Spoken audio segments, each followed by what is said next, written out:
PTI या सुन्नी इत्तेहाद council को मखसूस नशिस्तें दिए जाने से मुताल्लिक केस में इलेक्शन कमीशन ऑफ पाकिस्तान ने आज फैसला महफूज कर लिया है।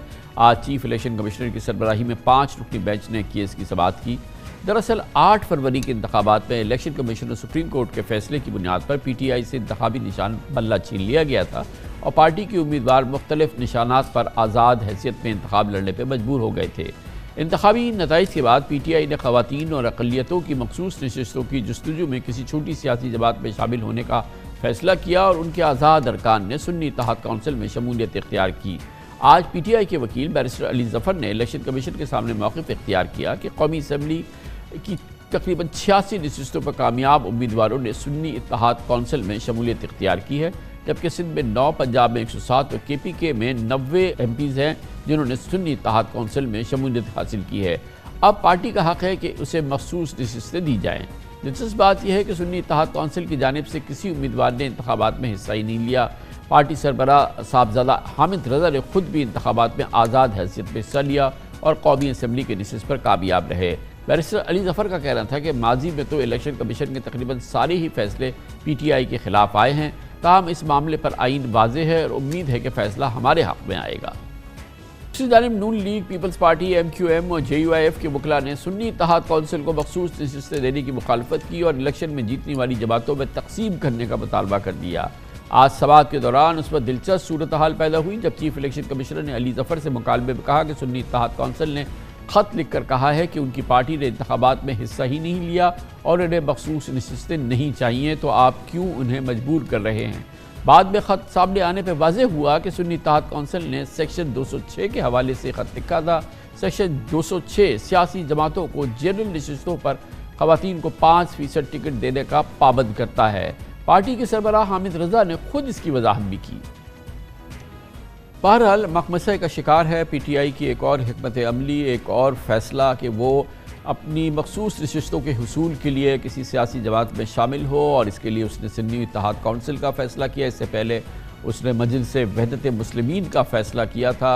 मगर इस हवाले से जो कन्फ्यूजन पैदा हुआ है उससे बज़ाहिर ऐसा लगता है कि ख़तरा पैदा हो गया है कि PTI बहुत ही कीमती मखसूस नशिस्तें जो है वो कहीं खो ना बैठे। बहरहाल इलेक्शन कमीशन ऑफ पाकिस्तान ने अभी इस सिलसिले में फ़ैसला देना है, फ़ैसला महफूज है, लेकिन देखना यह है कि क्या PTI की इस कलीदी पॉलिसी डिसीजन ने और इस फैसले ने PTI को कहीं एक बार फिर नुकसान ना पहुँचाया, क्योंकि इससे पहले मुतादिद ऐसे फैसले PTI लीडरशिप इमरान खान कर चुके हैं जिससे कि PTI की पोजीशन बहुत कमज़ोर हुई है। ख़ास तौर पे पंजाब और KPK में अपनी असम्बलीज़ को तहलील करना, अपनी हुकूमतें ख़त्म करना और इससे कबल नेशनल असम्बली की तमाम नशिस्तों से एक साथ इस्तीफ़ा दे देना।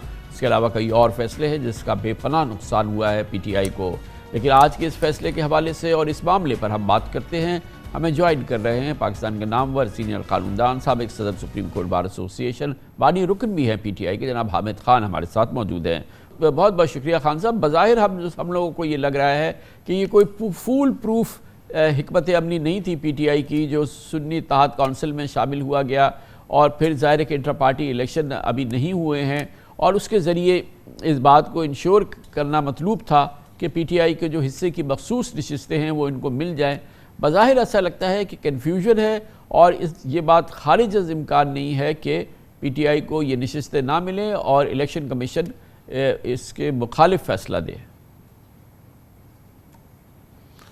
देखिए, जो इलेक्शन कमीशन का रवैया जा रहा है बहुत अरसे से, उससे तो जो आप फरमा रहे हैं उसकी तस्दीक होती है, लेकिन बहरहाल हमारे पास और कोई रास्ता नहीं पाया। हम इलेक्शन कमीशन के पास जाके अपनी मारूज़ात पेश करते और उनको दलाइल देते कि आइन के तहत ये नशिस्तें हमें मिलनी चाहिए। जो ज़रूरत है जिसके तहत आपको मखसूस नशिस्तें मिलनी हैं वो ये है कि ये एक पॉलिटिकल पार्टी हो, रजिस्टर्ड हो इलेक्शन कमीशन के साथ और उसको इलेक्शन सिंबल मिला हुआ हो। ये 3 कंडीशंस पूरी होती हों तो फिर कोई वजह नहीं है कि अगर बाद में भी 3 दिन के अंदर, जो आइन ने इजाज़त दी है, 3 दिन के अंदर इलेक्शन नोटिफिकेशन के बाद अगर कोई आज़ाद उम्मीदवारान किसी पार्टी में शामिल होते हैं जो कि रजिस्टर्ड पार्टी है और जिसको सिंबल मिला है, तो उसके मुताबिक उसकी नशिस्तें ना मिले, कोई वजह नहीं है। लिहाजा SIC को अब उसके तनासब के मुताबिक जो है मखसूस नशिस्तें हर एक असम्बली में, नेशनल असम्बली में, सूबाई असम्बलियों में बिल्कुल मिलनी चाहिए। अगर ये ना किया जाए तो ये वाज़े तौर पे आइन की खिलाफ वर्जी होगी। तो खान साहब, इसमें एक और बड़ी पेचीदगी है और वो ये कि कल असम्बली का इजलास बुला लिया गया है। सदर पाकिस्तान ने जिनकी ये जिम्मेदारी है बुनियादी कि वो असम्बली का इजलास बुलाएं, इस इजलास के हवाले से उन्होंने कहा हाउस कम्प्लीटली है, उसको इस पर उन्होंने वो इतराज़ लगा के समरी वापस कर दी। अब प्राइम मिनिस्टर ने इजलास कॉल कर लिया है। अच्छा, हाउस उस लिहाज से कंप्लीट नहीं है कि ये रिजर्व सीट्स जो हैं ये अभी भी मामला तय नहीं है। तो कल के इजलास के हवाले से बताइए, क्योंकि कल तो स्पीकर का इलेक्शन हो जाएगा, डिप्टी स्पीकर का इलेक्शन हो जाएगा और माफ़ कीजिएगा परसों हो जाएगा, कल हल्फ हो जाएगा। तो उससे पहले अगर ये मसला तय नहीं होता तो फिर क्या होगा? देखिए ना, ये इजलास जो बुलाया गया, स्पीकर के पास ना कोई आइनी अथॉरिटी थी कि उसको कॉल करता, क्योंकि ये स्पीकर जो है ये पिछली असम्बली का स्पीकर है और उसका इलेक्टेड स्पीकर था। उसका सिर्फ काम जो अब रह गया है, क्योंकि स्पीकर का एक ऑफिस जो है उसको कंटिन्यू किया जाता है ताकि जब अगली दफ़ा इजलास कॉल किया जाए तो कोई तो चेयर करे उसको। लेकिन उस इजलास को कॉल करने का मजाज सिर्फ सदर था और सदर ने चूँकि नहीं कॉल किया और सही तौर पे नहीं कॉल किया, क्योंकि अभी नेशनल असम्बली मुकम्मल नहीं हुई है। अब फिर देखते हैं कि इलेक्शन कमीशन का क्या फ़ैसला आता है, वो अभी बाकी है। लेकिन इसका नेक्स्ट स्टॉप क्या है? सुप्रीम कोर्ट या कोई और हाई कोर्ट पे जाके ये चैलेंज हो सकता है? ये हमें याद है, काफ़ी रीएश्योर किया था चीफ जस्टिस ने कि वो जब ये मामला हो तो आप हमारे सामने आइएगा, फिर हम इसको एड्रेस करेंगे। काफ़ी फेवरेबल उन्होंने बात की थी। तो अल्टीमेटली ये मामला वहाँ जाएगा, मगर इस दौरान बहुत देर हो चुकी है ना, ये सारे इलेक्शन हो जाएंगे, प्राइम मिनिस्टर के, स्पीकर, डिप्टी स्पीकर, तो उसके बाद भी अगर कोई फैसला आ जाता है तो ये तो डैमेज इज डन। देखिए, ये बात जो थी वो अली ज़फ़र साहब ने आज अपने बहस में कही है कि आपके पास रिकॉर्डेड सुप्रीम कोर्ट के प्रोसीडिंग्स मौजूद हैं, आप उसको देख लीजिएगा। उसमें जब हमने ये खदशात का इजहार किया था तो उन्होंने बड़ा मुस्बत जवाब दिया था और कहा था कि क्यों नहीं होंगी, वो होनी चाहिए, आप आ जाइएगा अगर ज़रूरत होगी। तो मेरे ख़्याल में हमें सुप्रीम कोर्ट या फॉर दैट मैटर पहले हाई कोर्ट भेजने का इलेक्शन कमीशन के पास कोई जवाब नहीं है, जबकि ऑलरेडी सुप्रीम कोर्ट अपनी एक ऑब्जर्वेशन दे चुकी है फेवरेबल। उसको मानते हुए इन्हें चाहिए है कि वो नशिस्तें हमें दे दी जाएँ। अच्छा, ये जो हिकमत अमली है, पार्टी की पॉलिसी है, क्या है, इस पर भी कन्फ्यूजन है ना। आजकल काफ़ी लोग जाते हैं, उनको एक्सेस है, खान साहब से मिल के आते हैं, वो अपनी अपनी पॉलिसी, अपनी अपनी काफ़ी कन्फ्लिक्टिंग व्यूज़ दे देते हैं। तो बहरहाल लीडरशिप लेवल पे कन्फ्यूजन है, मुझे लग रहा है। देखिए, क्योंकि चेयरमैन भी वाइस चेयरमैन भी वो दोनों ही इस वक्त जेल में हैं और वो अवेलेबल नहीं हैं। जो एक लिमिटेड अवेलेबिलिटी है वो भी कोई ऐसी नहीं है जिसमें सही माने मुशावरत हो सके। वहाँ सर पे सुप्रिटेंडेंट जेल भी खड़े होते हैं, रिकॉर्डिंग का भी मैकेनिज्म चल रहा है और हर मिलने वाले की तलाशी ली जाती है। माहौल इतना ख़राब कर दिया है मौजूदा हुकूमत ने, और जिस तरह से उन्हें इमरान खान साहब को, जो कि नेशनल लीडर हैं, उनके साथ बर्ताव हो रहा है, और जिस तरह उन्हें अपनी पार्टी के लीडरशिप से जो है उसकी कंसल्टेशन की इजाज़त नहीं दी जा रही या उसके रास्ते में रुकावटें डाली जा रही हैं, उससे लामहला ये चीज़ें तो होनी थी। बड़ी नवाजिश, बहुत बहुत शुक्रिया। जनाब हामिद खान हमारे साथ मौजूद थे। कमर्शियल ब्रेक, उसके बाद जिक्र करते हैं हुकूमत साजी का अमल जारी है, वफाक में हुकूमत बननी है, MQM मखलूत हुकूमत में शामिल हो, नून लीग का साथ दे। इस हवाले से फ़िलहाल ऐसा लगता है कि साजिए की हड्डी फ़िलहाल तरतीब दी जा रही है, मगर काफ़ी कन्फ्यूजन है और ऐसा लगता नहीं है कि भरपूर एतमाद साजी हो चुकी है MQM ख़ासतौर पे पीपल्स पार्टी और जो बड़ी फरीक है नून लीग के दरमियान। इस पर तफसील से बात करते हैं छोटे से वक्फे के बाद।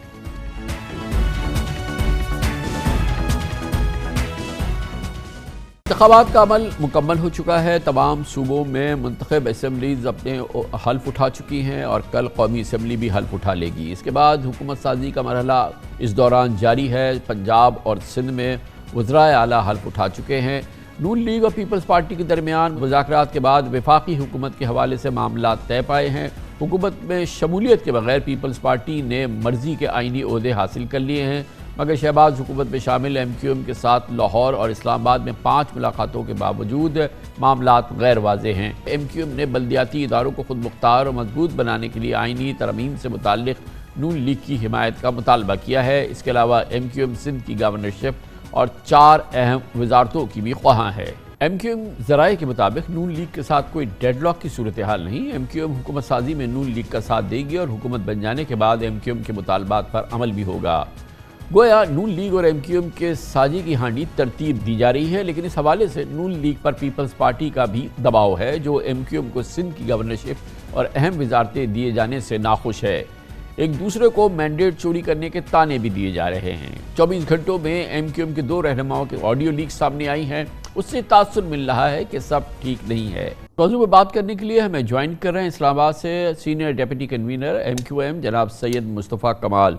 बहुत बहुत शुक्रिया मुस्तफ़ा, आपने हमें ज्वाइन किया है। हुकूमत साजी के हवाले से तकरीबन 6 राउंड्स हो चुके हैं MQM के और पाकिस्तान मुस्लिम लीग नून के दरमियान, लीडरशिप के दरमियान, और बज़ाहिर इसका कोई फ़ैसला हुआ नज़र नहीं आ रहा, कोई इसकी ठोस शक्ल सामने नहीं आई है। क्या इसका मतलब ये है कि एक तातुल का शिकार है? नहीं Kanvi, thank you very much for having me in your show.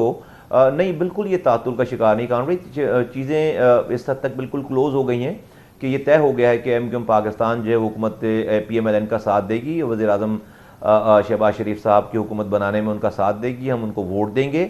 और PMLN ने ये बात की है कि जो MQM का ड्यू शेयर है वो शेयर वो उनको देंगे, और हम और वो उनका ये इसरार है कि हम उनके साथ हुकूमत का हिस्सा बने।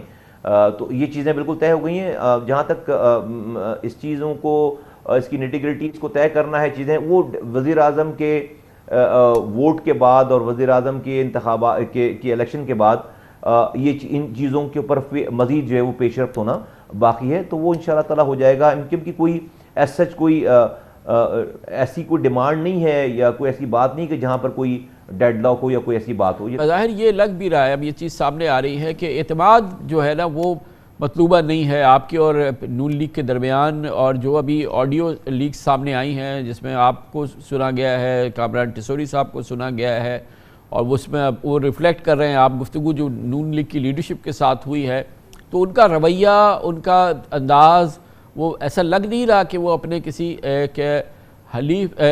अपने किसी कोalition पार्टनर से बात कर रहे हैं। और उस गुफ्तगू के अंदर जो है तंज हम देख रहे हैं और ये तमाम सूरत हाल हम देख रहे हैं, उससे काफ़ी एक मनफी सा तासुर उभरा है।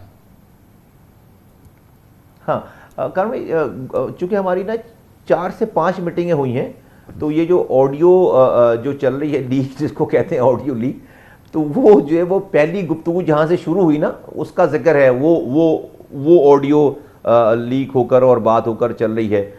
उसमें कोई नई बात नहीं है, चूँकि ये पब्लिकली भी हम बात कर रहे हैं और वहाँ पे मैं अपनी राब्ता कमेटी को ब्रीफ कर रहा हूँ। तो लेकिन जब हमारी दूसरी, तीसरी, चौथी मीटिंग हुई तो वो बहुत सेटिस्फैक्ट्री थी सारी, और उसमें अंदर बहुत ज़्यादा जो भी कन्फ्यूजन और जो भी डिफरेंसेस ऑफ ओपिनियन थे वो सब कुछ जो है वो अल्हम्दुलिल्लाह वो ठीक हो गए सारे। तो ये जो ऑडियो है ये तो पहली जो एक प्रिलिमिनरी गुफ्तगू थी, और वो भी उसमें मैं क्या कह रहा हूँ, मैं ये बता रहा हूँ कि जब हम पहली दफ़ा मिले तो PMLN के साथियों ने बताया कि पीपल्स पार्टी के लोगों ने उनसे कहा है कि हमारे और आपके नंबर पूरे हैं तो आपको MQM की ज़रूरत नहीं है। दूसरी ये है कि पीपल्स पार्टी के लोगों ने, PMLN के साथियों ने बताया कि पीपल्स पार्टी ये कह रही है कि MQM का मैंडेट जो है वो ठीक नहीं है। तो ये दो बात जिससे जो मैं अपनी राब्ता कमेटी को ब्रीफ कर रहा हूँ। लेकिन यकीनन ये तो PMLN नहीं कह रही, PMLN तो को पीपल्स पार्टी कह रही है। तो क्या PMLN ये वाली बात मान रही? जवाब है कि नहीं मान रही। अगर वो उनकी बात मान रही होती तो हमसे बात नहीं करते।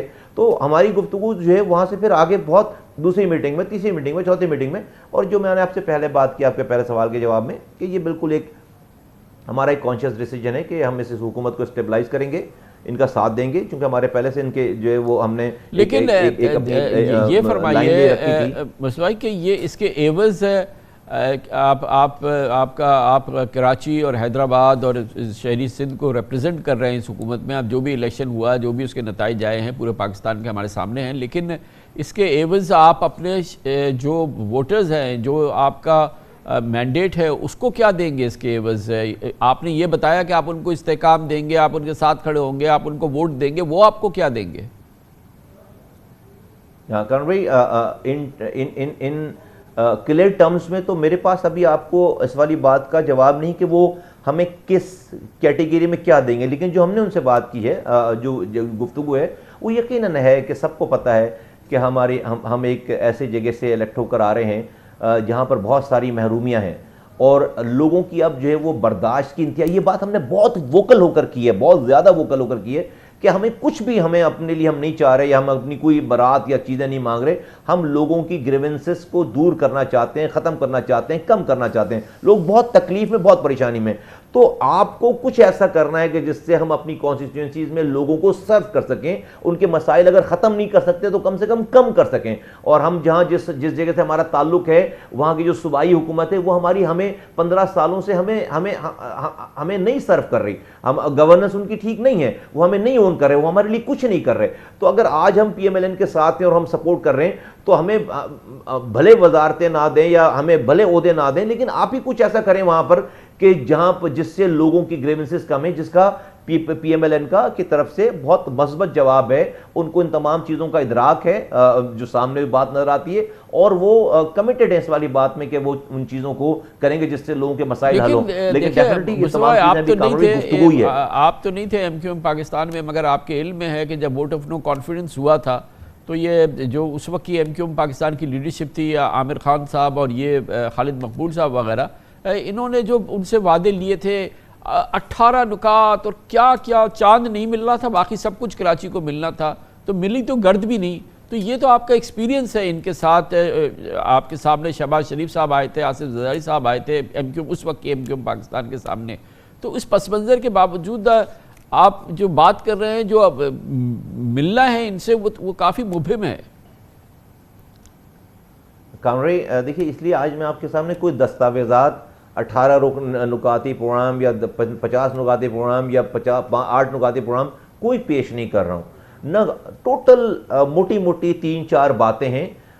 आईनी तरमीम के हवाले से बात है जिसमें इख्तियारात और मसाइल नीचे आएंगे, और लोगों को सर्व करने के हवाले से बातें हैं, और इसकी अभी कोई कॉन्क्रीट शक्ल में अभी उस जगह पर नहीं पहुंची है, लेकिन इस वाली बात पे ही सारी गुफ्तगू है कि भाई लोग परेशान हैं। और कामरान भाई, आपने बिल्कुल ठीक बात की कि पहले मैं समझता हूँ कामरान भाई कि आज की हुकूमतों के पास अब इतना टाइम ही नहीं रह गया, पाकिस्तान रियासत में इतना टाइम नहीं रह गया कि अब हम लोगों को ब्लफ कर सकें। अगर ये नहीं करेंगे, फर्ज करें, गॉड फॉरबिड, खुदा न खास्ता, तो फिर देखें कुछ भी नहीं रहेगा, हमारी भी सियासत नहीं रहेगी और औरों की भी सियासत नहीं रहेगी। तो ठीक है, पाकिस्तान में अब ये सैचुरेशन पॉइंट से अब ऊपर जा चुकी है बात। तो अगर नहीं कर सकेंगे, नहीं डिलीवर करेंगे और वही चालाकियां और होशियारियां चलेंगी, तो अब लोगों के पास अब कोई गुंजाइश बाकी नहीं रही है। अच्छा, के पास भी गुंजाइश हमारे पास ऑप्शन ही नहीं है फेल होने का। जो वाहिदा हुआ है पीपल्स पार्टी और नून लीग के दरमियान, उसमें बिल्कुल साफ है कि सिंध का गवर्नर जो है वो नून लीग का होगा, और जाहिर है कि यहाँ पे तो नून लीग का गवर्नर नहीं है। हमारी इत्तला के मुताबिक नून लीग अपना ही गवर्नर बनाना चाहती है। इस सिलसिले में कोई आपकी उनके साथ पॉजिटिव मूवमेंट है? कारण भाई, उसमें जो है वो बहुत पॉजिटिव मूवमेंट है। उन्होंने कहा है कि हमने पंजाब की गवर्नमेंट दी है, हुकूमत अपनी गवर्नरी दी पीपल्स पार्टी को, और हमने सिंध की गवर्नरी जो है वो अपने पास रखी है PMLN ने। चूँकि PMLN और पीपल्स पार्टी बात कर रहे हैं आपस में, और फिर PMLN का ये कि ये तमाम जब मरहल आएंगे तो वो डेफिनेटली हमसे इस वाली बात में मशवरा करेंगे, बात करेंगे, और हमसे एक अंडरस्टैंडिंग डेवलप करके ये वाला काम होगा इंशाअल्लाह ताला। बड़ी नवाजिश। बहुत बहुत शुक्रिया जनाब सैयद मुस्तफ़ा कमाल, सीनियर डेप्यूटी कन्वीनर MQM हमारे साथ थे। कमर्शियल ब्रेक, इस दौरान न्यूज़ हेडलाइंस देखें, जिसके बाद हम अपने प्रोग्राम के बाकी हिस्से के साथ वापस आएंगे। पाकिस्तान एक नए दौर में दाखिल हो रहा है। नून लीग, पीपल्स पार्टी, MQM समेत हलीफ जमातों में हुकूमत साजी के समझौते के बावजूद इस्लामाबाद में पावर शेयरिंग की हतमी तगदौ जारी है। पंजाब और सिंध के बाद KP और बलूचिस्तान असम्बली के अराकीन ने हल्फ उठा लिया है। कल कौमी असम्बली के अराकीन भी हल्फ लेंगे, जिसके बाद स्पीकर, डिप्टी स्पीकर और वज़ीर आज़म के इंतखाबात के बाद अगले हफ्ते से मुल्क में नई जमहूरी सफ़र का आगाज़ होगा। पीर 4 मार्च को शहबाज शरीफ दूसरी बार वज़ारत उज़्मा पर फाइज होंगे। फिलहाल स्पीकर कौमी असम्बली के लिए नून लीग ने सरदार अयाज सादिक का नाम फाइनल किया है। लेकिन पीपल्स पार्टी ने डिप्टी स्पीकर का नाम ताहाल नहीं बताया है। हुकूमत साजी के मराहिल से लगता है कि बज़ाहिर मखलूत हुकूमत नून लीग के काबू में रहेगी। आज इस्लामाबाद में नून लीग की पार्लिमानी पार्टी का इजलास हुआ। पार्लियामेंट हाउस में प्राइम मिनिस्टर इलेक्ट शहबाज शरीफ ने अपने पार्टी कायद मियां नवाज शरीफ का इस्तकबाल किया। आज ही नून लीग के पीपल्स पार्टी और MQM से भी हुकूमत साजी पर मुज़ाकरात हुए। शहबाज शरीफ ने इत्तेहादी जमातों और नौमुंतखब अराकीन के एजाज़ में शाइया दिया। मीडिया से गुफ्तगू में शहबाज शरीफ ने अपनी हुकूमत के अज़ाइम का अहाता किया और कहा कि मुल्क के हमालियाई चैलेंजेस को सबको मिल के पूरा करना है। अपने ख्यालात का इजहार करते हुए जनाब नवाज शरीफ ने कहा कि 1.5-2 साल मुश्किल होंगे, इस दौरान मुश्किल फैसले भी करने होंगे। नवाज शरीफ साहब का कहना था कि तमाम जमातें सियासत ज़रूर करें, सियासत में मुखालफत भी ज़रूर करें, लेकिन पाकिस्तान और निज़ाम को ख़तरे में ना डालें। आज तक की सियासी पेशरफ के हवाले से ताज्जुब की बात है कि पीपल्स पार्टी और नून लीग ने ताहाल बलूचिस्तान असम्बली के स्पीकर, डिप्टी स्पीकर और वज़ीर आला के नामों का ऐलान नहीं किया है। शराकत इक़्तिदार के फॉर्मूले के मुताबिक वज़ीर आला बलूचिस्तान की नामजदगी पीपल्स पार्टी करेगी, जबकि बलूचिस्तान का नया गवर्नर और स्पीकर नून लीग से होगा। आज बलूचिस्तान असम्बली के अरकान ने रुकनीत का हल्फ तो उठा लिया, लेकिन अब तक मालूम नहीं कि कल बलूचिस्तान असम्बली के स्पीकर और डिप्टी स्पीकर के नामजद उम्मीदवार कौन होंगे। आज ही KPK की असम्बली के अरकान ने हल्फ उठाया, लेकिन पहले ही धमा छोकड़ी हमें देखने में आई इस असम्बली में और इसी से इसकी शुरुआत हुई है। हैरत अंगेज़ तौर पर KP की असम्बली की 115 जनरल नशिस्तों में से 67 पे पहली बार मुंतखब होने वाले अरकान शामिल हैं और इत्तलात के मुताबिक आज हर रुकन अपने साथ कई दोस्त अहबाब ले आया था, जिसकी वजह से मेहमानों की गैलरी में गुंजाइश से कई गुना ज़्यादा अफराद घुस गए थे और हल्फ बर्दारी के मौके पर ऐवान में नून लीग और PTI का अरकान हंगामा आरई और आपस में तू मैं में मुलझे हुए नजर आए। बहरहाल ये पस मंज़र है, मगर इस दौरान निगरान हुकूमत को अलविदा कहने का वक्त आ गया है। निगरान काबीना ने अपनी मिसात, अपनी मियाद और अपने मैंडेट से बढ़कर मुल्क में माशी इस्तेहकाम के लिए काम किया। निगरान काबीना की मजमूई कारकर्दगी अच्छी रही है। रुपए की कदर को कुछ करार आया, हवाला हुंडी और डॉलर स्मगलिंग पर कारी ज़रबे लगी, गिरती मईशत को सहारा मिलता नजर आया, लेकिन मुतादिद इक़दामात महज इब्तदाई मराहिल से आगे नहीं बढ़ सके। निगरान दौरे हुकूमत में SIFC की छतरी तले ज़रई सेक्टर, कॉर्पोरेट फार्मिंग, IT और कानूनी के शोबे में अरब ममालिक की सरमायाकारी के मुतादिद मुफाहमतों पर तो इत्तफाक हुआ, लेकिन ताहाल कोई सॉलिड बैरूनी इन्वेस्टमेंट की आमद शुरू नहीं हुई है। स्टेट बैंक के मुताबिक इस माली साल के इब्तदाई 7 माह यानी पूरे निगरान दौरे हुकूमत में FDI पिछले साल के मुकाबले में 21% कम रही। पूरे निगरान दौरे हुकूमत में महंगाई की शरह 25% से ज़्यादा और शरह सूद 22% की बुलंद तरीन सतह पर बरकरार रही। बिजली और गैस भी महंगे तरीन रेट पर पहुँच गई है, जिसकी वजह से कारोबारी लागत ने सनतों की पैदावार की सलाहियत को बुरी तरह से मुतासर किया है।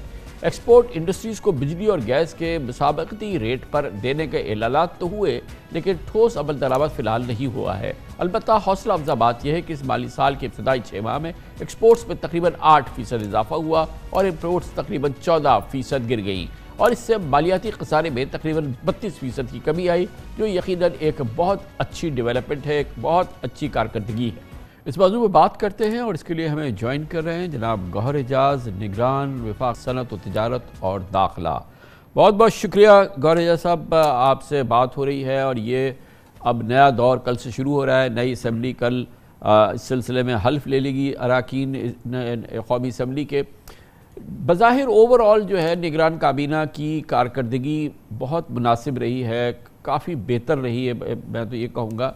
वो क्या इक़दामात हैं जो आपने, क्योंकि आपके पास सनत थी, तिजारत थी, मादनियात, ये तमाम बड़े इंपॉर्टेंट आपके पास पोर्टफोलियोज़ थे, जिस पे आपको फ़ख्र हो रहा हो या आपको सेटिस्फेक्शन हो कि आपने इस दौर में कौम की ये खिदमत सर अंजाम दी, वो क्या लीडिंग चीज़ें हैं जो कि आप समझते हैं जिस पे आपको सबसे ज़्यादा सेटिस्फेक्शन हो?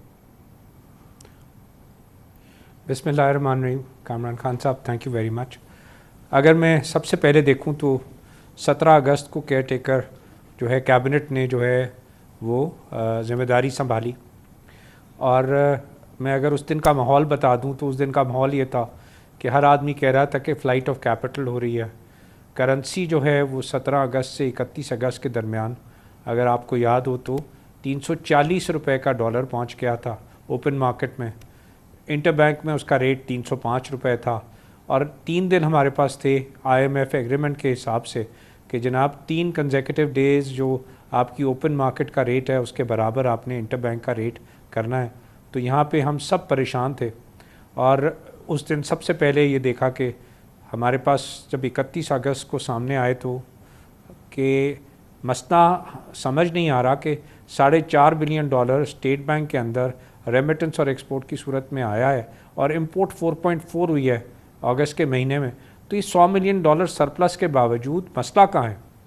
तो वो जब मैंने अफ़गान ट्रांजिट के नंबर्स निकाले कामरान खान साहब, तो पता चला कि जो अफ़गान ट्रांजिट $2 बिलियन का होता था, वो जब हमने 2022-23 के साल में उस पर रिस्ट्रिक्शन लगाई इंपोर्ट की, तो तमाम चीज़ें जो है वो अफ़गान ट्रांजिट में आना शुरू हो गई, और जिसकी वजह से हमारी जो रेमिटेंस थी, आप हैरान हो जाएंगे जब मैं नंबर्स देखता हूँ कि जो जुलाई 2023 का रेमिटेंस का नंबर है वो 2022 से $700 मिलियन कम था, और जो 2 अगस्त का महीने का रेमिटेंस का नंबर था वो पिछले साल के मुकाबले में $800 मिलियन कम था। मतलब ये सारा पैसा जो है वो हवाले में इंटर बैंक से जो है वो के बजाय या मुल्क में आने के बजाय ये सारा पैसा जो है वो अफ़गान ट्रांजिट में जा रहा था या फ़्लाइट ऑफ कैपिटल जिसको कह रहे थे जा रही थी।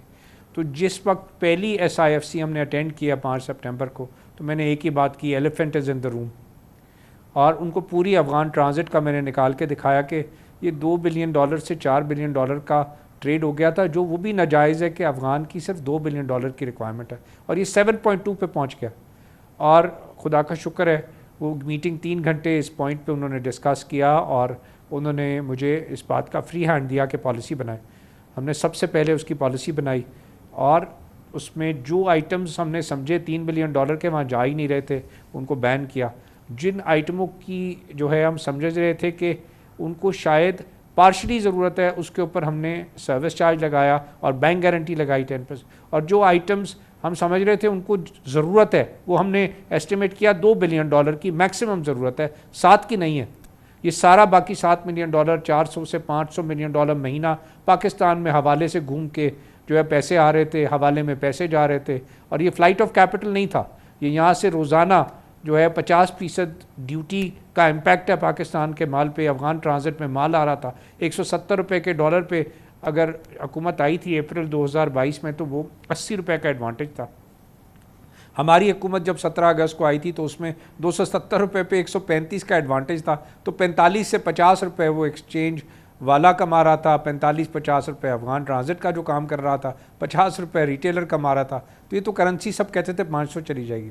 तो जैसे उसको रोका, आप हैरान होंगे जब मैं नंबर्स रेमिटेंस के देखता हूँ कि जो 700-800 मिलियन डॉलर जुलाई, अगस्त, सितंबर में जो कम आ रही थी पिछले साल में, वो अब इस महीने $700 मिलियन पिछले साल से ज़्यादा है इमरान खान साहब। So that was the first step, that was a game changer in my view, जिससे स्टेबिलिटी पाकिस्तान को आई। करेंसी जो है वो 280 ये बताइएगा कि ये तो स्टेबलाइज एडमिनिस्ट्रेटिव मेजर हो गए जिससे हमने एक्सचेंज रेट को सहारा दिया और बहुत बड़ा एक डिबाकल था जिसको कि हमने बहरहाल मैनेज कर लिया। लेकिन ये फरमाइएगा कि अब इसमें तो हमें इन्फ्लोस चाहिए, हमें तो फॉरेन डायरेक्ट इन्वेस्टमेंट चाहिए, हमें तो इन्वेस्टमेंट चाहिए, हमें तो एक्सपोर्ट्स का इजाफा चाहिए। इस सिलसिले में क्या हुआ? डेफिनेटली SIFC आई, उसने बहुत स्ट्रक्चरल काम किए, सारी चीज़ें की, मगर ग्राउंड पे एक्सपोर्ट्स में अच्छा इजाफा हुआ है, डेफिनेटली हुआ है, लेकिन ये इन्फ्लोज, ये इन्वेस्टमेंट और ये पूरा माहौल जो है, और फिर जाहिर है कि इतनी एक्सपोर्ट के इजाफे से तो काम नहीं बनेगा, हमें तो बहुत ही सिग्निफिकेंट काम करना है। तो क्या ऐसी कोई बुनियाद रखी गई है जिसकी बिना पर आने वाले दिनों में जो एक्चुअल हमें इन्फ्लोज चाहिए, जो हमें इन्वेस्टमेंट चाहिए, जो हमें एक्सपोर्ट्स बढ़ानी है, कि वो मुमकिन हो सके?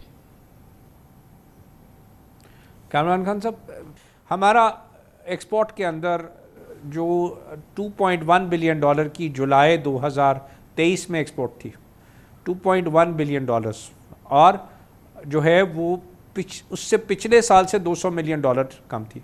ये जो महीना हम बंद कर रहे, जनवरी बंद किया, ये $700 मिलियन प्लस बंद किया पिछले साल से, और पूरे पिछले 8 महीने की जो एक्सपोर्ट हमने एवरेज क्लोज किया है वो 13% प्लस किया, और पिछले 4 महीने में कंटिन्यूसली 600 से 700 मिलियन डॉलर महीने की एक्सपोर्ट ऐड हो रही है, जो 23 से 24% माहाना ऐड हो रही है पिछले साल के मुकाबले में। तो ये नंबर्स अगर मैं इसको साल पे एनुअलाइज कर दूं तो ये 5 से 6 बिलियन डॉलर की एक्सपोर्ट की ग्रोथ आएगी। वो कैसे आई कि टेक्सटाइल तो बड़ी नहीं, $1.4 बिलियन के ऊपर टेक्सटाइल जुलाई से उसी लेवल पे घूम रही है, क्योंकि उसके लिए एनर्जी, उसका मेजर एनर्जी जो है उसकी इनपुट है, जो कि हमारा फैसला 9 सेंट का SIFC ने कर दिया है, और वो SIFC के बाद वो फैसला IMF के पास मौजूद है, जिन्होंने कहा इलेक्टेड गवर्नमेंट आएगी तो हम उसके बाद इसका फैसला करेंगे। 9 सेंट आज के दिन 16 सेंट या 17 सेंट के ऊपर बिजली है, जो हमारी मैन्युफैक्चर्ड गुड्स है वो नहीं थी, लेकिन उसके बावजूद हमने क्या किया, उसकी स्ट्रैटेजी बनाई, और स्ट्रैटेजी बना के 600-700 मिलियन डॉलर कहाँ से लाए। 700 मिलियन डॉलर की हमारी एग्रीकल्चर और अदर मैन्युफैक्चर्ड की एक्सपोर्ट थी, जो बढ़ के जनवरी में 1.4 हो गई है। ये सारी ग्रोथ हमने अदर मैन्युफैक्चरिंग और हमने एग्रीकल्चर एंड फूड, ये नॉन टेक्सटाइल है। चाइना के अंदर हमने 3 विजिट, चाइना में 3 विजिट, GCC में 3 विजिट, हमने दरवाजे खोले कि हमारे पाकिस्तान की प्रोडक्ट्स के लिए दरवाज़ा खोल दें।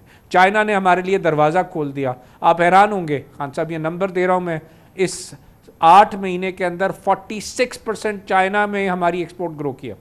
46%, मतलब सारी ज़िंदगी में अगर हम 100 रुपये पहुँचे थे तो हम 46% ग्रो कर गए 8 महीने में। 3 विजिट, 14 हमने शहरों में जो है वो सेमिनार्स किए, जिसमें 200 लोग जो है जिसमें शामिल हुए। उन लोगों के साथ पाकिस्तान को मार्केट किया, पाकिस्तान की प्रोडक्ट। उनके कॉमर्स मिनिस्टर ने कहा बोलो मैंने करना क्या है पाकिस्तान के लिए। हमने कहा दरवाजे खोल दो, अपनी कंपनियों को बोलो हमारी एग्रीकल्चर प्रोडक्ट खरीदें, हम मैन्युफैक्चरिंग में नहीं कम्पीट कर सकते। तो स्ट्रक्चर क्या था हमारे पास। दूसरा GCC, आपको GCC में भी 50% एग्रीकल्चर की एक्सपोर्ट में ग्रोथ मिल गई।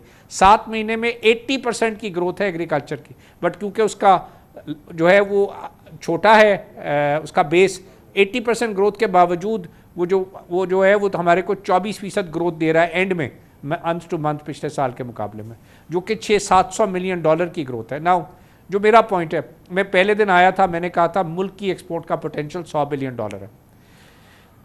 उसका पूरा मास्टर प्लान बना के दे रहे हैं। ये 100 बिलियन डॉलर की जो हमारी एक्सपोर्ट होनी है, खान साहब कैसे होनी है। हमारे मुल्क में 39 डिविजन्स हैं। हमारे पास इन 39 के 39 डिविजन्स में हमारे को एक्सपोर्ट सेंटर्स खोलने हैं। हमारे पे इन 39 के 39 डिविजन्स में हमने पूरे पाकिस्तान के लिए होल ऑफ पाकिस्तान अप्रोच रखनी है। सिर्फ 4 डिवीजन से हम एक्सपोर्ट कर रहे हैं इस वक्त, सिर्फ 4 डिवीजन से। बाकी पूरा पाकिस्तान के 35 डिवीज़न इस वक्त एक्सपोर्ट के अंदर उनका कोई हिस्सा नहीं है। अब वो जो 39 डिवीजन्स हैं, आप चाहे वो KPK के डिवीजन्स की बात कर लें, चाहे बलूचिस्तान, चाहे सिंध, चाहे पंजाब, आप जब तक इन 39 डिवीजन्स में जो है उनके सरप्लसेस, अगर गिलगित बल्तिस्तान है तो वहाँ की ट्राउट फिश है, उधर का फ्रूट वेजिटेबल्स है। अगर आप स्वात आ जाएं तो उसके पास जो है उसके नेचुरल मिनरल्स हैं। आप ये जिन डिवीजन्स की बात कर रहे हैं वाली के पास कुछ वहाँ पे एक्सपोर्टेबल कमोडिटीज हैं। आई अस्यूम कि आप एक किसी हर चीज मौजूद है, डेटा की हर चीज मौजूद है, तालीम नहीं है जी। चीज़ें ज़ाया हो रही हैं, चीज़ें ज़ाया हो रही हैं। मैंने 39 डिवीजन्स का हिसाब लगाया है खान साहब कि अगर 8 डिवीज़न बलूचिस्तान के हैं तो हम बलूचिस्तान में ना कलात में कुछ कर रहे हैं, ना मकरान से कुछ कर रहे हैं, ना कोयटा से कर रहे हैं, ना सिब्बी से कर रहे हैं, किसी जगह से कुछ भी नहीं कर रहे। KPK से भी जो अगर हमने हिसाब लगाया है 7 डिवीज़न का, तो हम कुछ भी नहीं कर रहे। हज़ारा से भी कुछ नहीं कर रहे, DI खान से भी कुछ नहीं कर रहे, मलाकन से, हर जगह पर जान है। कहीं एमरल्ड पड़े हैं, कहीं रूबीज़ पड़ी हैं, कहीं कॉपर पड़ी है, कहीं नेचुरल रिसोर्सेज पड़े हैं, कहीं फ्रूट पड़ा है, कहीं वेजिटेबल पड़ा है। तो it has to be whole of Pakistan approach 39 division. मेरे पास दुनिया के जो ट्रेड कमिश्नर्स हैं, मैंने प्लान ये किया कि जो हमारे ट्रेड कमिश्नर्स अब वापस आ रहे हैं, क्योंकि सब नए पोस्ट किए हमने, सारे नए पोस्ट किए, और हर एक ट्रेड कमिश्नर को मेरिट पे पोस्ट किया है तमाम जगहों पे पूरे मुल्क पे जहां हमारे ट्रेड कमिश्नर्स थे। हर एक को मैंने खुद इंटरव्यू किया पूरे बोर्ड में बैठ के, मेरिट के ऊपर सब लोग वहां पे पोस्ट हुए। अब जो मेरे वापस आ रहे हैं उनको दुनिया का ट्रेड का पता है। अब मैंने फर्स्ट स्ट्रक्चर ये बना के दे रहा हूँ कि इनको इन डिवीजन में भेजना है एज ट्रेड कमिश्नर्स, और ये ट्रेड कमिश्नर्स वहाँ पर एक्सपोर्ट सेंटर्स क्रिएट करें। हमारे पास मैपिंग ही नहीं है मिनिस्ट्री ऑफ इंडस्ट्री में कि कौन सी डिवीजन में कौन सी इंडस्ट्री लगी हुई है। हमारे पास मैपिंग ही नहीं है कि हमारे पास कैपेसिटीज़ क्या हैं। हम बार बार बोलते हैं हमारे पास तो सरप्लस नहीं है। सरप्लस नहीं है तो 700 मिलियन डॉलर की महीने की एक्सपोर्ट कैसे बढ़ गई? ये चौथा महीना है 700 मिलियन डॉलर की एक्सपोर्ट बढ़ गई। आपने मार्केट्स खोली, पीछे से मार्केट्स जो है वो सप्लाई मौजूद थी, माल बिक गया। अब अगर हम उसको संभाल लें, अगर फूड है तो उसकी प्रोसेसिंग इंडस्ट्री लगनी है जिसमें कुछ भी नहीं है। अगर रूबीज़ और एमरल्ड्स हैं तो उसकी पॉलिशिंग और उसको जो है उसकी कटिंग इंडस्ट्री लगनी है, कुछ भी नहीं है। तमाम पॉलिसी, चाहे वो जो हमारी ज्वेलरी की है उसकी पॉलिसी सर्विस सेक्टर की बन रही है, गोल्ड की सर्विस सेक्टर की बन रही है, फ्रूट वेजिटेबल की बन रही है। मुल्क में जो है हमें चारों सूबों के अंदर हमें जो है वो अपने स्पेशल इकनॉमिक जोन बनाने हैं। चाइना के साथ हमने इसके ऊपर 3 अपने विजिट्स में इस बात को क्लियर डिस्कस किया कि आप हमें कराची में जो है वो अपना सीपैक का एक स्पेशल इकनॉमिक जोन बना दें। हम वहाँ पे फैक्ट्रियाँ रीलोकेट करने को तैयार हैं। जो सिंथेटिक्स और जो उनकी वैल्यू एडिशन है, उनके पास रॉ मटेरियल्स हैं, अब उनकी लेबर $1100 और $1200 होगी, हमारे यहाँ 150 से 200। उन्होंने कहा आप हमें इकनॉमिक जोन का शेयर बना दें 1 साल में। मैंने 10,000 एकड़, मैं आपको खुशखबरी दे रहा हूँ कि कराची का जो स्टील मिल की ज़मीन थी, सिंध गवर्नमेंट ने हमसे साइन कर लिया मिनिस्टर कि उसके ऊपर आप इकनॉमिक जोन्स बना सकते हैं, इंडस्ट्रियल स्टेट्स बना सकते हैं। वो 10,000 एकड़ हमारे पाकिस्तानियों के लिए भी उसमें इंडस्ट्रियल स्टेट बननी है, उसमें सऊदीज़ के लिए भी बननी है, उसमें UAE के लिए भी बननी है, उसमें चाइना के लिए भी बननी है। उसके सारे के सारे मुख्तस कर दिए एरियाज़ के तमाम जगह पे ये जो है उसके मास्टर प्लान कम्युनिटी बने। एक हमने सेंट्रल जो है वो भी बना दी है कि जो है नेशनल इंडस्ट्रियल स्टेट्स अथॉरिटी भी बना दी है ताकि एक अथॉरिटी के तहत ये तमाम इंडस्ट्रियल स्टेट्स चलें। हमारा पहला प्लान कामरान खान साहब था सीपैक 1 इंफ्रास्ट्रक्चर बनाने का। पहला प्लान था कि पावर प्लांट्स लगे, वो सारा कुछ लग गया, हम रीलोकेट नहीं करा सके चाइना को। इस वक्त चाइना का सेंटिमेंट इतना पॉजिटिव है पाकिस्तान के बारे में कि अगर हम इसको इनकैश कर लें, 46% तो सिर्फ ट्रेड में एडिशन हुई है। मैं ये समझता हूँ इस साल में हम 100% कर सकते हैं। $20 बिलियन का मैंने एस्टिमेट किया था डेफिसिट है हमारा चाइना के साथ, $20 बिलियन का। हम ऑफिशियली कहते हैं $12 बिलियन, एक्चुअल 20 है। अंडर इन्वॉइसिंग होती है, हमने सारे नंबर्स FBR को दे दिए, सब खत्म होनी है अंडर इन्वॉइसिंग भी। लेकिन ये जो 20 बिलियन का डेफिसिट है, ट्रेड डेफिसिट हमारा चाइना से, ये हम 3 साल में पूरा कर सकते हैं $20 बिलियन का। किस तरह? वहाँ की इंडस्ट्री यहाँ रीलोकेट होके उसी से हमने वैल्यू ऐड करके उन्हीं के थ्रू एक्सपोर्ट करानी है। उन्होंने मार्केट क्रिएट कर ली हुई है, वो पाकिस्तान में आने को तैयार हैं। वो कहते हैं Pakistan is our iron brother. Pakistan, हम सबसे पहले मेरी परसों चाइनीज़ के कॉमर्स मिनिस्टर के साथ में आधा घंटा WTO के कॉन्फ्रेंस के अंदर हम खड़े रहे। वो कहते हैं कि मेरे लिए फर्स्ट प्रायोरिटी पाकिस्तान है, मुझे ये इंडस्ट्रियल स्टेट तुमने बनाई है, ये सारा तो बहुत मुझे इसके अब मैप बना के भेज दो, मैं रीलोकेट कराने जा रहा हूँ, मैं 1 साल में रीलोकेट करा दूंगा। ये मैंने बहुत चाहा कि लोग इसको पूरी तफसील से सुन लें, बहुत ही प्रॉमिसिंग ये चीज़ है। मगर ये तो अब आपके अगले 24-48 घंटे हैं जिसके बाद आपने रुखसत हो जाना है। अब इसकी कंटिन्यूटी और इस निज़ाम को आगे बढ़ना, इस हार्ड वर्क को आगे बढ़ना, इस सब के लिए इसको कैसे इंश्योर किया जाएगा? ये SIFC ने, जाहिर है कि आप लोगों ने सब ने मिल के बड़ा काम किया है, मगर ये तो अभी हाफ डन है, हाफ डन भी नहीं है, इसमें तो बहुत काम करना बाकी है। मगर इसकी जो नई हुकूमत आती है वो तो पूरा फ्लिप कर देती है, वो एक नया निज़ाम लाती है, नई सोच लाती है, और फिर जो होता है वो हमें अच्छी तरह से मालूम है। तो अब ये आगे बढ़े, इसके लिए कुछ तरीक़ाकार तरतीब दिया गया है? हाँ सब, SIFC आपका एक ऐसी बेस बन गई है बैकबोन, जो स्पेशल आपकी इन्वेस्टमेंट फैसिलिटेशन काउंसिल है। ये कंटिन्यूस इरादा है जिसपे पूरी आर्मी की टॉप ब्रास, चीफ खुद बैठे हैं, प्राइम मिनिस्टर बैठे हैं, आपका पूरा कैबिनेट बैठा है, आपके सारे चीफ मिनिस्टर्स बैठे हैं। कोई चीज़ नहीं हिल सकती इंशाअल्लाह ताला, SIFC चलती रहे। मुझे अल्लाह से पूरी उम्मीद है कि ये SIFC को हम इसका हैंड ओवर कर रहे हैं कि जनाब इसके नेक्स्ट स्टेप्स क्या हैं। कोई भी चीज़, कामरान खान साहब मेरा ईमान है, जहाँ से मैंने पहले बात शुरू की थी, इन्नमा अल-अमालु बिन्नियत, सारे हमलों का दारोमदार नियत, हमने नियत से काम किया। मुझे अल्लाह से उम्मीद है जो हुकूमत आएगी ये SIFC के साथ अगर मिल के चले और इसी तरह मेहनत से चले, पाकिस्तान में 75 बिलियन या $100 बिलियन के कर्जे की क्या वैल्यू है। बहुत बहुत शुक्रिया जनाब गौहर एजाज, हमारे साथ है, हमेशा की तरह चार्ज्ड है, और यकीनन बहुत मेहनत की है। निगरान काबीना के इकनॉमिक टीम वालों ने, सब ने बहुत मेहनत की है, बेहतर अच्छी एक फाउंडेशन बनाई है, अच्छी इब्तिदा हुई है। अब इसकी कंटिन्यूटी जो है उसकी वो दरकार है। एक और बड़ी अहम वजारत रही है तवानाई, बिजली और पेट्रोलियम की, मादनियात की। मोहम्मद अली हमारे साथ होंगे, निगरान वज़ीर, एक छोटे से वक्फे के बाद।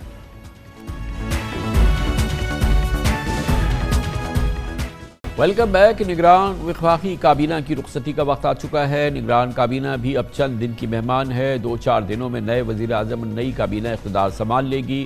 बिलाशुबा अबूरी सेटअप कभी भी मुंतखब हुकूमत का मुतबादिल नहीं हो सकता, मगर सुबकदोश होने वाली निगरां हुकूमत की मजमूई कारकर्दगी अच्छी रही है, जिससे गिरती मईशत को सहारा मिला, रुपए की कदर को करार आया।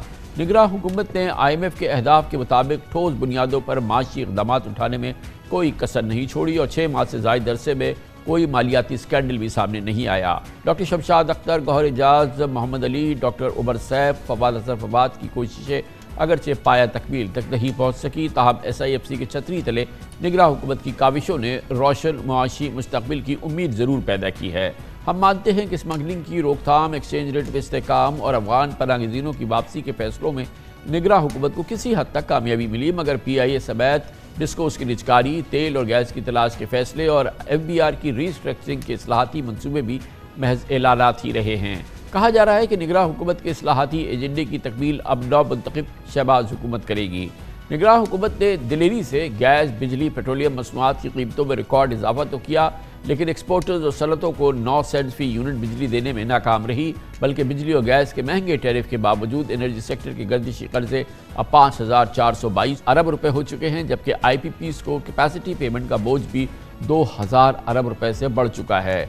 ज़्यादा खसारे में चलने वाली डिस्कोस की निजकारी पर भी पेशरफ नहीं हो सकी है। खुशाइद बात यह भी है कि परसों निगरान वफाकी काबीना ने 29 साल से ज़ेर इल्तवा पाक ईरान गैस पाइपलाइन बिछाने की बहरहाल मंजूरी दे दी है। बहुत इंपॉर्टेंट वजारत रही एनर्जी, पेट्रोलियम और इन तमाम उमूर से मुंसलिक वज़ीर तवानाई और पेट्रोलियम जनाब मोहम्मद अली हमारे साथ मौजूद है। मोहम्मद अली साहब, थैंक यू सो मच, आपने हमें ज्वाइन किया है। मुझे सिर्फ ये बता दीजिए कि आपकी जो वजारत थी एनर्जी, पेट्रोलियम, माइनिंग, ये तमाम वजारत ने 6 महीने के अंदर क्या कारकर्दगी दिखाई है? निगरान हुकूमत की, निगरान वज़ीर पेट्रोलियम और एनर्जी की कारकर्दगी क्या है? अगर मैं आपसे रिपोर्ट कार्ड मांगूँ तो आपकी रिपोर्ट कार्ड क्या बता रही है? क्या आपकी कारकर्दगी रही और इसका क्या फ़ायदा हुआ है पाकिस्तान को और इससे मुंसलिक वजारतों को? जी, थैंक यू कमरान भाई। नहीं, कमरान भाई देखिए, केटेगर गवर्नमेंट के अंदर एक और बहुत ही अच्छी जो चीज़ हुई वो ईरान पाकिस्तान गैस पाइपलाइन पे काफ़ी काम हुआ।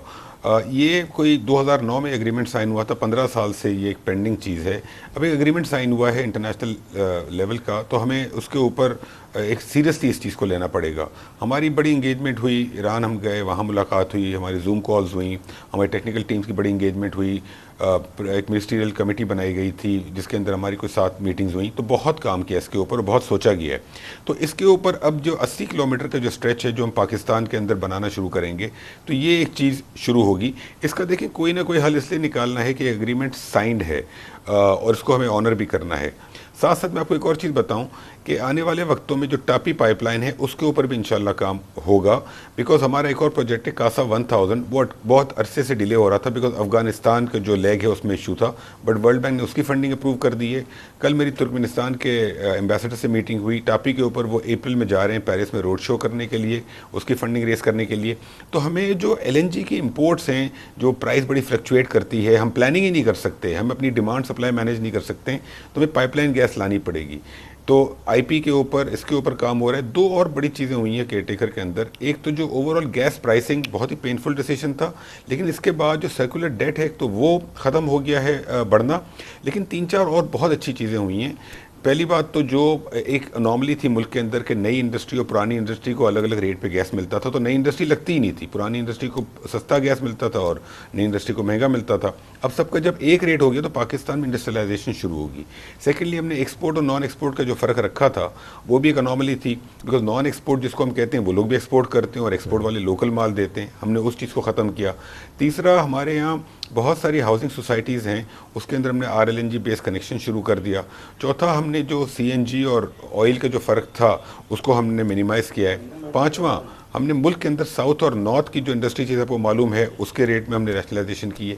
तो ये जो रिफॉर्म्स हुई हैं इसका इम्पैक्ट अब आना शुरू होगा। मैं ऑलरेडी आज देख रहा था कि हमारी जो ENP कंपनीज हैं उनके रिसीवेबल बेहतर हो गए हैं। लास्ट वीक सुई नॉर्दर्न, सुई सदर्न ने PSO को बहुत बड़ी पेमेंट की। तो ऑलरेडी ये जो पेनफुल डिसीजन है इस वक्त पेनफुल हैं, लेकिन आने वाले वक्तों में आप देखेंगे कि इनका इम्पैक्ट आना शुरू होगा। 2 और बड़ी चीज़ें, कराची इलेक्ट्रिक का जो एग्रीमेंट 2014 से ये मामला चल रहा था वो माशाल्लाह हल हो गया। अब हम 1000 मेगावाट कराची इलेक्ट्रिक को देंगे, हमारे पास एक्सेस कैपेसिटी है। कराची इलेक्ट्रिक की वजह से सर्कुलर डेट नहीं बढ़ेगा। लास्टली, मिनरल्स के अंदर बहुत काम हुआ है और ब्राउनफील्ड रिफाइनरी में बहुत काम हुआ है। ब्राउनफील्ड रिफाइनरी की पॉलिसी बन गई थी, लेकिन वो रिफाइनरी में इन्वेस्टमेंट तो नहीं हो रही थी। तो इसके जितने इश्यूज थे, फोर्स मेजोर के, आर्बिट्रेशन के, एस्क्रो अकाउंट के, इसके जो डीजल और फ्यूल के ऊपर जो डीम ड्यूटी थी, वो सारे मसाइल हल हुए। इससे अगले 6 सालों में रिफाइनरी में 5 से 6 बिलियन डॉलर की इन्वेस्टमेंट आएगी। लास्टली मिनरल में भी लास्ट वीक हमने एग्रीमेंट साइन किया। पिंक रॉक सॉल्ट पाकिस्तान की बहुत बड़ी नेचुरल रिसोर्स है और ये हम बिल्कुल सस्ते दामों में रॉ मटेरियल बेच देते हैं दुनिया में। दुनिया जो इसको ब्रांड करके बेचती है आगे, हम इसका फ़ायदा ही नहीं उठा रहे। तो अमेरिका की कंपनी है मिरेकल सॉल्ट, उन्होंने पीएमडीसी के साथ एग्रीमेंट साइन किया। $200 मिलियन वो इन्वेस्ट कर रहे हैं और अब आने वाले वक्तों में हमारी जो पिंक रॉक सॉल्ट है उसको हमको ब्रांड करके आगे बेचना है। मोहम्मद अली साहब, ये फरमाइएगा कि वो क्या फ़ैसले हैं निगरान हुकूमत के जिन पर के अमल हो गया और जिसके बारे में आप ये कह सकते हैं कि वो चीज़ है जिसको सबसे ज़्यादा आपको इत्मीनान हुआ है, जिस पे जो फैसला जिस पे अमल दरामद हुआ, क्या वो फ्लैगशिप फैसला है? काफ़ी सारे माशाल्लाह फ्लैगशिप फैसले रहे। आई describe a few. I think सबसे बड़ा जो फैसला हुआ है जिसका इम्पैक्ट आज से 1 से 1.5 साल के अंदर नज़र आएगा, वो एक्सप्लोरेशन रिजीम के अंदर जो चेंजेस हुई हैं पाकिस्तान के अंदर। पिछले 10 साल से पाकिस्तान की अपनी गैस की रिकवरी जो है रिज़र्व्स की, वो कम हो रही थी, जिसकी वजह से हमें एलएनजी इंपोर्ट करनी पड़ रही थी और गैस बड़ी महंगी हो रही थी। उसका इम्पैक्ट पावर के ऊपर भी आ रहा था। तो हमने जो चेंजेस की हैं निगरान हुकूमत ने, तो टाइट गैस पॉलिसी अप्रूव की है, जिसकी वजह से पाकिस्तान में जो टाइट गैस के रिजर्व्स हैं वो एक्सप्लोर होंगे। ऑन शोर के अंदर हमने बड़ा ईज़ ऑफ डूइंग बिजनेस कर दिया है। हमने 35% सेल अलाउ कर दी है to the private sector instead of 100% to the government. तो ये जो चेंजेस हैं, इसकी वजह से आप देखेंगे कि आने वाले वक्तों में इंशाल्लाह हमारी अपनी जो ऑयल एंड गैस की डिस्कवरीज़ हैं वो बहुत बेहतर होंगी। सिर्फ निगरान हुकूमत के टेन्योर के दौरान तकरीबन 152 MMCFD गैस हमने ऐड की है सिस्टम में, और बाय दिसंबर हमारा ख्याल है कि 280 MMCFD गैस और आ जाएगी। तो एक तो मेरा ख्याल है कि आने वाले वक्तों में इंशाल्लाह अब गैस की प्राइस नहीं बढ़ेगी, बल्कि मेरा ख्याल है कि गैस की प्राइस इंशाल्लाह अल्लाह ने चाहा तो जून में शायद कम भी हो सकती है, बिकॉज LNG की प्राइस नीचे आ रही है और नई डिस्कवरीज हो रही हैं। तो और अब इसमें आने वाले मैं वक्तों में इसी चीज़ को थोड़ा सा ये बताइए कि जब आपने डेफिनेटली ये 10 साल के बाद ये एक्सप्लोरेशन लाइसेंसेस इशू किए, ये पॉलिसी आई, डेफिनेटली ये अच्छी चीज़ है, मगर क्या वजह है कि जो कोई सिग्निफिकेंट इंटरनेशनल प्लेयर्स ने अपनी कोई इंटरेस्ट शो नहीं की इस अपॉर्चुनिटी में, और हमने ज़्यादातर ऑब्वियसली हमने लोकल कंपनीज को लाइसेंसेस दिए हैं? देखिए, इसमें ये जो चेंजेस हुई हैं इसके ऊपर तो फिर 6 माह तो हमें लगे काम करने में, बड़ी सिग्निफिकेंट चेंजेस थी। फिर CCI की मीटिंग कॉल हुई और उसने सारे अप्रूव किए हैं। तो नई कंपनीज जो आएंगी वो इंशाल्लाह अब आएंगी इसमें, लेकिन 2-3 चीज़ें ऐसी हुई हैं जो कि बड़ी खुशाइंद हैं। पहली बात तो चाइना के साथ मिलके हम ऑफशोर के अंदर जो काम कर रहे हैं, तो उसके अंदर इंशाल्लाह हम 24 ब्लॉक्स ऑफशोर के जो हैं वो गवर्नमेंट टेंडर करेगी इन द नेक्स्ट 1 ईयर। तो उसके ऊपर चाइनीज़ कंपनी से काफ़ी काम हो रहा है। सेकेंडली, जो इंटरनेशनल कंपनीज़ हैं, श्लम्बर्जे है, कुफपेक है, ये पाकिस्तान के अंदर काफ़ी अरसे से वो सोच रही थी कि कितनी इन्वेस्टमेंट करें ना करें, तो उनका प्लान है कि वो और इन्वेस्टमेंट करेंगी। UEP एक चाइनीज़ कंपनी है जो PRL के साथ उसने इन्वेस्टमेंट एग्री किया $1.5 बिलियन की रिफाइनरी के अंदर, और वो एक्सप्लोरेशन में भी इन्वेस्टमेंट कर रही है। तो ओवरऑल अगर आप देखें तो थोड़ा बहुत इम्पैक्ट आना शुरू हुआ है, लेकिन जो नए प्लेयर्स हैं वो इंशाल्लाह, क्योंकि पॉलिसी लास्ट मंथ ही अप्रूव हुई है, तो आने वाले वक्तों में अब आएंगे। लेकिन ऑलरेडी लोग देख रहे हैं कि जी अच्छा, ये फरमाएं कि एक बहुत बड़ा जो बहुत इम्पोर्टेंट टास्क था आपके पास कि डिस्कोर्स को हम रिफॉर्म कर दें, डिस्कोर्स की प्राइवेटाइजेशन हो जाए, डिस्कोर्स का कोई मसले का हल निकल आए। वो मुझे मालूम है कि अभी आखिरी दिनों के अंदर जो हम प्राइवेट सेक्टर को इसकी मैनेजमेंट वगैरह देने का प्लान कर रहे हैं, मगर कोई मीनिंगफुल हमने इसमें चेंज नहीं देखी। लगभग वही स्टेटस है, वही बीमारी का हाल है जो इससे पहले था। क्या ये तासुर दुरुस्त है? देखिए, डिस्कोर्स के अंदर काफ़ी आई थिंक प्रोग्रेस हुआ है। अगर आप पावर सेक्टर की तरफ देखें तो डिस्कोर्स के अंदर ये पहले एक फ़ैसला था कि प्रोविंसेस को दी जाएंगी, उस फैसले को ख़त्म किया गया, और लॉन्ग टर्म कंसेशन के अंदर काफ़ी काम हुआ है केयरटेकर रिजीम में वर्ल्ड बैंक के साथ मिलके, और गवर्नमेंट ने कैबिनेट ने अप्रूव कर दिया है कि हेस्को और गैप को 2 डिस्कोर्स से हम शुरू करेंगे और लॉन्ग टर्म कंसेशन के अंदर हम इनको प्राइवेट सेक्टर को मैनेजमेंट के लिए देंगे। तो ये बहुत बड़ा फैसला हुआ है। लेकिन कमरान भाई, डिस्कोर्स के साथ तो ये तो फैसला हो गया है। अब अगर 6-8 महीने मेहनत हो तो ये लॉन्ग टर्म कंसेशन पे ये कंपनीज प्राइवेट सेक्टर को जाना शुरू हो जाएंगी। और हमने दुनिया के और मॉडल स्टडी किए हैं, तो ये काफ़ी सक्सेसफुल मॉडल है। इसके साथ साथ हमें जो है एक और चीज़ ध्यान में रखनी होगी, पाकिस्तान में जिस तरीके से बिजली की चोरी होती है और लोग बिल्स नहीं देते, उसका इम्पैक्ट बिजली के रेट पर आता है। हमारा जो टैरिफ बहुत ज़्यादा है, उसकी बहुत बड़ी वजह यह है कि लोग बिजली की चोरी करते हैं और कुछ लोग और पेमेंट नहीं करते। जिस पैमाने पे केयरटेकर गवर्नमेंट ने बिजली की चोरी पे क्रैकडाउन किया, ये पाकिस्तान में इससे पहले कभी नहीं हुआ। तो आने वाले वक्तों में अगर ये मोमेंटम कंटिन्यू हो और लोग अपने बिल्स पे करेंगे, तो जो लोग ऑलरेडी पे कर रहे हैं उनका रेट भी नीचे आएगा। थर्डली, जो 2 बड़े काम हुए, सर्कुलर डेट का आपने जिक्र किया, मैं क्लैरिफाई कर दूं कि सर्कुलर डेट जब हम आए थे निगरान हुकूमत और आज, उसमें प्रिंसिपल में कोई इंक्रीज़ नहीं हुआ, बल्कि आज ही मैं देख रहा था कि पेट्रोलियम सेक्टर में प्रिंसिपल थोड़ा सा बल्कि नीचे आया है, बिकॉज गैस प्राइस बढ़ने की वजह से पेमेंटें टाइम पे हो रही हैं। इंटरेस्ट जो है ऑब्वियसली एक्यूमुलेट हो रहा है। लेकिन हमने 2 जो बड़े काम किए हैं, आपने बिल्कुल सही कहा कि 9 सेंट जो बिजली का हमें टैरिफ का हमारा प्रपोजल था वो अप्रूव नहीं हुआ है, लेकिन ये प्लान ऑलरेडी SIFC कैबिनेट हर तरफ से अप्रूव्ड है। IMF के साथ इंगेजमेंट जारी है। मेरा अपना ख्याल है कि इंशाल्लाह आने वाले वक्तों में ये अप्रूव हो जाएगा। और साथ साथ सर्कुलर डेट का प्लान भी हमने बना दिया है। तो ये 2 प्लान जो है, इसको बनाना, इस पूरी स्कीम को कंटेम्पलेट करना, that was a difficult task also. तो ये चीज़ें हो चुकी हैं और आने वाले वक्तों में अगर 2-4 माह में ये हो जाती हैं तो इसका भी बहुत बड़ा इम्पैक्ट आएगा। तो ये भी बहुत बड़ा काम हुआ है केयरटेकर गवर्नमेंट के अंदर।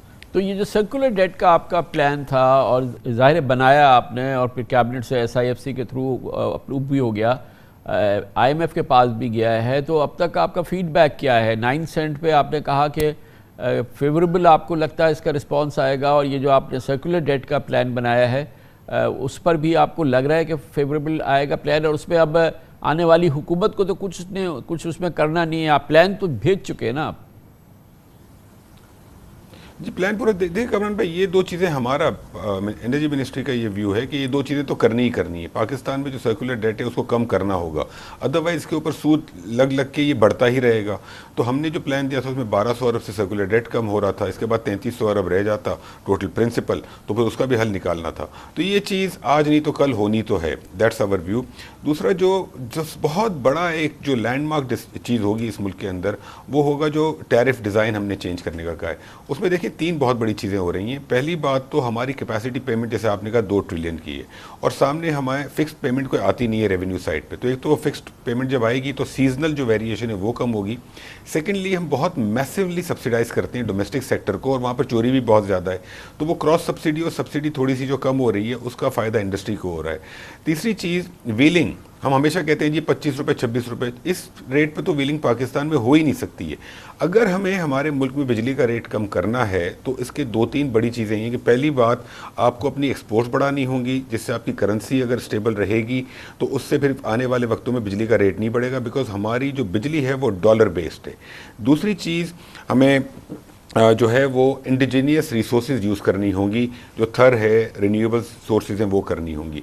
और तीसरी चीज़ ये कि हमें अपने ट्रांसमिशन नेटवर्क सही करना होगा। तो हमने इन सब चीज़ों के ऊपर काम तो शुरू कर दिया है, और अब देखें आने वाले वक्तों में अगर ये इसके ऊपर काम चलता रहेगा तो चीज़ें बेहतर होंगी। लेकिन इंडस्ट्री को आपको 9 सेंट पे इसलिए बिजली देनी पड़ेगी कि जब तक आप ये नहीं करेंगे आपकी इंडस्ट्री कम्पीट नहीं कर सकेगी और आपकी एक्सपोर्ट नहीं बढ़ेगी। और मेरा ख्याल है कि इंशाल्लाह ये प्लान आने वाले वक्तों में इंशाल्लाह अल्लाह ने चाहा तो अप्रूव होगा। अच्छा, मोहम्मद साहब ये बताइएगा कि अब ज़ाहिर है जो भी आपने काम किया है बहुत इसमें अरखरेज़ी है, बहुत मेहनत है और ओवरऑल बड़ा अच्छा रिस्पांस है, लेकिन ये कि ये काम ज़ाया ना हो, इसकी कंटिन्यूटी बरकरार रहे, इसकी बहुत ही स्मूथ ट्रांजिशन हो जाए आपसे, और जो नई आने वाली हुकूमत है उसमें कुछ इस किस्म का एहतमाम किया जा रहा है इस दफ़ा? आई थिंक 2-3 बहुत ही अच्छी चीज़ें हो रही हैं। पहली बात तो कमरान भाई, हमने जो काम किया उसमें बहुत बड़ा सपोर्ट SIFC का था, और SIFC is a permanent body. तो ये कैबिनेट चली भी जाएगी और नई कैबिनेट आएगी, लेकिन SIFC के अंदर तो परमानेंस रहेगी।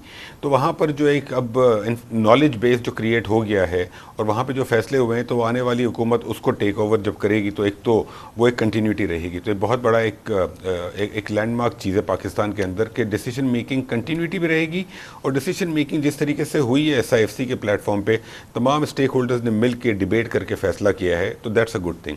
दूसरी चीज़, जो नई गवर्नमेंट आएगी, ऑलरेडी हमें इंस्ट्रक्शन हैं फ्रॉम प्राइम मिनिस्टर साहब और कैबिनेट ने भी फैसला किया है कि नई गवर्नमेंट को हम ये सारी की सारी ब्रीफिंग दे के जाएंगे। तो हम जितने काम हुए हैं और जो काम आने वाले, जो हमारा ख्याल है करने चाहिए, उसके ऊपर भी हम उनको ब्रीफिंग देंगे। बहुत बहुत शुक्रिया।